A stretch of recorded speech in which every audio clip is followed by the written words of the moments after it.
get set up here. Before I start, I'm going to be talking a little bit about nutrition in general, where we are as a society, where we're headed, and then I'm going to focus a little bit more on the diet program that we actually have, and then I'm going to go a little bit into the chiropractic and how it relates to the weight loss and your nervous system in general. So while this is warming up, I just want to let you know where we're going tonight.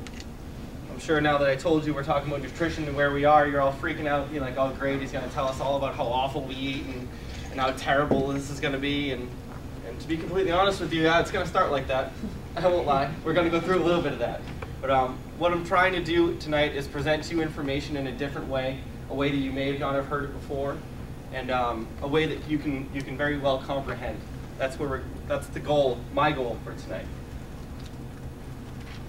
So the first thing I'd like to do is I'd like to introduce you to a guy named Blair. This is Blair here. He's the spokesperson for the Heart Attack Grill. And this is an actual commercial, and I just wanted to play it for you guys because I think it demonstrates a good point as to where we are as a society. Other diets don't deliver results, but I've made incredible progress on the Heart Attack Grill diet. A couple months ago, I was wearing these. No dangerous yo-yo syndrome. I personally guarantee a stable upward progression of body weight while you're enjoying great tasting foods like a double bypass burger and flatliner fries. Along with a cold beer and cigarette, it's a diet program that you can stick to for life. What I like best is the person-to-person counseling from my very own nurse. The Heart Attack Grill diet is not for everyone. Side effects may include sudden weight gain, repeated increase of wardrobe size, back pain, male breast growth, loss of sexual partners, lung cancer, tooth decay, liver sclerosis, stroke, and an inability to see your penis. In some cases, mild death may occur. Ask your doctor if the Heart Attack Grill diet is right for you. So, Blair was 29 years old when he made that commercial, well over 500 pounds. And Blair was also 29 years old when he died from massive complications from his obesity. And that's not even the sad part of the story. After Blair passed away, the Heart Attack Grill needed a new spokesperson. So the next person they turned to was their old spokesperson, who had conveniently just come out of a coma after getting a quadruple bypass. When asked why he took the job, the old spokesperson took the job back. He said, well, you know, my wife tells me I shouldn't eat the burgers, my cardiologist tells me I shouldn't eat the burgers, but you know what? I just like the burgers. So it kind of shows you the mentality of where we are. Just a few stats about obesity. Probably standing right in front of it for most of you. Obesity rates in the last 19 years, in 1990, 4 states had obesity rates of 15% to 19%, only 4. In 2005, only 4 states had rates below 20%. So they just totally flip-flopped in about 15 years. And in 2009, the most recent stat we have on obesity, there was only 1 state that had less than 20% obesity. Anybody know what that state was? Can you guess? I'll tell you in a second. And on average, an obese person spends $1,400 more a year on medical services. 2/3 of adult Americans are overweight. That's 66%. By 2022, 80%. Think about that. 8 out of 10 people overweight. Overweight has now become the #1 preventable cause of disease. It is now safer to smoke a cigarette than eat a cheeseburger. It's finally overtaken the #1 cause of preventable diseases such as diabetes, heart disease, cancer, all of them. The costs are enormous, and it's spawned a business that's $57 billion. The diet business alone makes $57 billion a year. Our children, 33% of the children are obese in this country. Healthcare costs, $147 billion a year are spent through our healthcare system. And we wonder why it's collapsing and we aren't able to sustain it. On average, 40% more healthcare than non-obese people. The one state? Colorado. I think it's because of the altitude. If you are obese, you can't breathe. There's no oxygen. So this is where we're headed. This stat right here actually blows my mind. It makes me really sad. For the first time ever, The children that are being born now have been predicted to live less time than you. That's the first time this has ever happened in the country. 1/3 of the US children are expected to develop diabetes, 33%. And 1 in 4 Americans from the ages of 17 to 24 aren't eligible for the military because they're obese. 25% of the country. What were you doing when you were 17 or 24? I think you were able to join the military. I think you were physically fit enough. So why are we like this? The modern medical model focuses on sickness. It doesn't focus on creating health. When do you go to the doctor? You go to the doctor when you're sick. What do they give you? They give you a pill to make you not sick. The pharmaceutical companies aren't going to make a pill that makes you healthy, because then you don't have to take the pill anymore. There's no way you can make money by creating pills that create health. And that's what they're all about, is creating money. The current medical model believes that we're sick because of bad genes and bad luck. You know, oh, well, Fred, he got colon cancer, he's got bad luck. Or Sally, she has breast cancer, she must have had the breast cancer gene. We're sicker than ever because of our environment. This is a picture of the Great Lakes from, I believe it was the 1970s, when all the fish in the Great Lakes were dying. Nobody would have looked at those fish and said, oh, it must be bad genes. They're all dying because of bad genes. It has to be. I mean, what else is the other option? It's because of their environment, what they're living in, and what they're eating. And as humans, we're still animals. Modern medicine assumes we're outside of natural law, that we're no longer mammals. I like the example of the chimpanzee, because it's kind of, you can picture him as yourself. What would that chimpanzee get healthier or sicker if he did what you did all day? If he ate what you ate, if you worked where you work, if you sat where you sat, would he be healthier or sicker? 99% of the time, sicker, without question. This is a great story. This is a true story. In 2001, a family in Kentucky, they had a dog taken away from them because they were feeding him chips and soda. You're like, well, that makes perfect sense. That's animal abuse.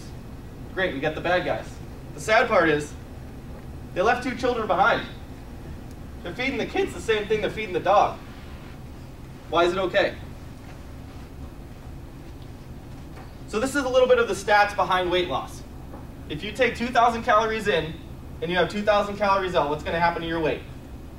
It's going to stay the same, right? So nothing's going to happen. So what we propose you do is we take out the 2,000 calories and you take in 1,000. So if you're taking in 1,000, you're expending 2,000, what happens? You lose weight, right? What are some of the issues that come up if you're only taking in 1,000 calories a day? You're like, well, I'm going to be starving. I'm going to be irritable.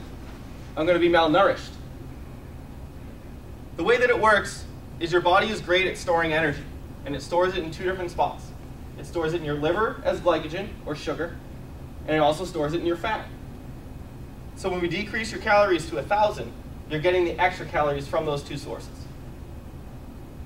Now, to deal with the malnutrition issue, when you're on the program, all of the foods, all of the vitamins and minerals are supplied that you would ever possibly need. There are no deficiencies run while you're on the program. After you've reached your goal weight, we'll transition you out of the program and into a Be Slim lifestyle, or a lifestyle that you can propagate and stay the weight that you are. What we're trying to do is we're trying to avoid the insulin insanity that we all go through every single day. When the typical American eats all day, their insulin spikes, their insulin drops. That's why you get tired in the afternoon, you get irritable, and you get really hungry. The next thing we're going to do is we're going to go through a day in the life of insulin in the average American's body. So if this is a baseline for insulin, that's the flat line, our insulin's going to go up and down around this line. So a typical day, you wake up, you're late for work, you eat no breakfast, stop at Dunkin' Donuts on the way, you get your large French vanilla with extra sugar and cream and a bagel. That spikes you through the roof. So now you're feeling great, tons of sugar, right? Insulin goes up. Late lunch, you're tired, you're dragging. So you go out, you don't have much time, grab some fast food, grab a Burger King or a Subway or something like that. Again, spikes you through the roof, you head back to work. You leave work, you're starving, it's late, you go home, shovel in your face so you can make it to watch American Idol, eat a bowl of ice cream with American Idol, and you're off into the stratosphere of insulin and sugar. This is pretty much how we work. We say 3 meals a day is okay, and most people don't even eat breakfast, so we're really down to 2 meals a day. What we propose on the Ideal Protein Plan is that you eat 4 meals a day. Smaller portions, smaller calorie sizes. And what that does is that keeps your insulin from spiking and dropping so vastly. You get rid of the cravings, you have more energy, and you're more stable throughout the day. One of these meals you are responsible for yourself, and we instruct you on the correct portion size and the correct foods to eat. We like to refer to that meal as the lean and green meal because you have to eat a lean meat with it, and you also have to eat a vegetable with it. It's 4 to 7 ounces of lean meat and 2 cups of vegetables. This can be eaten throughout the day at any time. It doesn't necessarily have to be dinner. And you can also eat with your family. This is something that introduces eating well to your families. It keeps you in the real world of food. The ideal protein is a portion-controlled meal replacements. They're a high-quality food, no stimulants or drugs. They're convenient, they're simple, and they're goof-proof. If you eat what we tell you to eat, you'll lose weight. It's that simple. Oh, and they're cost-neutral. It costs about $85 a week, and it's 90% of your food. If anybody here knows how to shop for 90% of your food for $85 a week, I need to know where you're shopping, because I can't do it. So as we're transitioning you off into regular foods after you've lost the weight, these are very important, the foods that our ancestors ate in high quantities. Because we were originally hunter-gatherers. That's where our DNA has come from. That's where our digestive system has come from. So things that we ate in high quantities were vegetables, fruits, grass-fed meat and poultry, nuts, seeds, and wild fish. Things that were rarely consumed, that you see highly consumed today, were grains, like wheat and corn. If you're a hunter-gatherer and you walk by a field of wheat, how long is it going to take you to turn that into a loaf of bread? Where do you start? You don't have the manpower, you don't have the time. So they never ate wheats and grains. That's why our body only knows how to turn it into sugar. That's what we do with wheats and grains. We just break it down to sugar. Dairy products. Animal husbandry was 4,000 or 5,000 years off when we became hunter-gatherers. We did not have animal husbandry. We did not have cows that we raised for milk. What other mammal on the planet drinks another mammal's milk? You don't see a cat drinking camel's milk. You don't see a dog drinking goat's milk. But why do we think it's okay to drink cow's milk?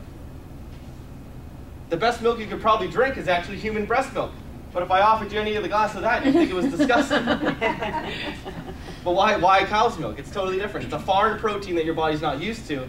That's why you get that inflammatory response of the runny nose or that mucusy feeling in the back of your throat.